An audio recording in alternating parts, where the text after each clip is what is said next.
வணக்கம். நான் சௌத்ரி தேவர் பேசுறேன். எனது ஆப்ப நாட்டு மரவர் சங்கத்தை தடை செய்யணுமா? ஆண்டுட்டு இருக்கவங்க மட்டும் இல்ல, அந்த ஆண்டவனால கூட ஆப்ப நாட்டு மரவர் சங்கத்தை தடை செய்ய முடியாது. ஆப்ப நாட்டு மரவர் சங்கம் வந்து கோயில் திருவிழாக்களுக்கு இல்ல விசேஷங்களுக்கு, ஊர் விசேஷங்களுக்கு வசூல் பண்ணி நடத்துற சங்கம் நினைச்சீங்களா?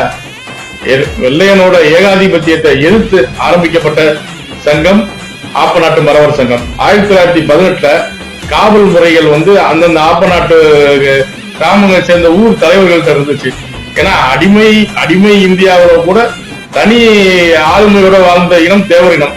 அப்படி தனி ஆளுமை தருவ ராஜ்யம். அப்ப ஆப்ப நாட்டு தலைவர்கள் இருந்த அந்த காவல் முறைய நாங்க தான் அப்படின்னு சொல்லி வெள்ளைக்காரங்களோட காவல்துறை கைப்பற்ற முயற்சிக்கும் போது மிகப்பெரிய போராட்டம் அன்னைக்கே வெள்ளைக்காரனை எதிர்த்து அந்த ஆப்ப நாட்டுல மிகப்பெரிய போராட்டம் வெடிக்குது.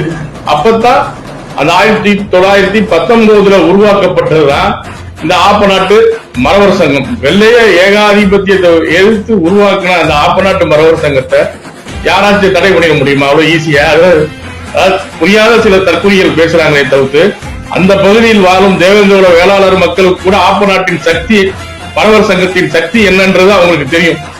மாபெரும் இன்னொன்னு என்னன்னா, அதாவது எப்படி சொல்றது, பசுமன் முத்துராமலிங்க தேவர் தோன்றிய பிறகு இன்று மிகப்பெரிய உலக அளவுல இன்னைக்கு நம்பர் 1 ஒரு சங்க அமைப்பு, ஒரு கட்டமைப்பு, ஒரு பெரிய மாபெரும் சக்தியுடன் விளங்கக்கூடிய சங்கம் தான் ஆப்ப நாட்டு மரவர் சங்கம். அதை ஈஸியா வந்து யாரும் தடை பண்ணவும் முடியாது, அவ்வளவு ஈஸியா அதை வந்து இது பண்ணிட முடியாது. அப்படிப்பட்ட ஆப்ப நாட்டு மரவர் சங்கம் இன்று ஒரு, அதாவது சிலர் கூடி அதை தடை செய்யணும்னால எங்க பவரை காட்டுறோம் நம்ம கூடுறோம். ஆப்ப நாட்டு மரவர் சங்கம் சார்பா நம் தேவரினத்தில் எல்லாரும், திமுக காரங்களா இருக்கலாம், அதிமுக காரங்களா இருக்கலாம், நாம் தமிழர், விஜய் கட்சி, எந்த கட்சியா இருந்தாலும் அன்னைக்கு ஒரு நாள் தேவனாயிரு எல்லாம் ஆப்ப நாட்டு மரவர் சங்கத்துக்காண்டி நம்ம ஒட்டுமொத்த தேவரினமா கூடி மிகப்பெரிய ஸ்ட்ரென்த் அந்த பகுதியில காட்டி அரசாங்கத்தை மிரட்டணுமே நான் கேட்டுக்கிறேன். கண்டிப்பான முறையில மிகப்பெரிய லெவல்ல கூடுவோம், அறவழி போராட்டம் நடத்துவோம். இது திருப்பியும் சொல்றதா, இன்னைக்கு ஆள்றவங்க இல்ல, அந்த ஆண்டவனால கூட ஆப்ப நாட்டு மரவர் சங்கத்தை தடை செய்ய முடியாது என்பதை வருகிற 27 நாம் நிரூபிப்போம். நன்றி, வணக்கம்.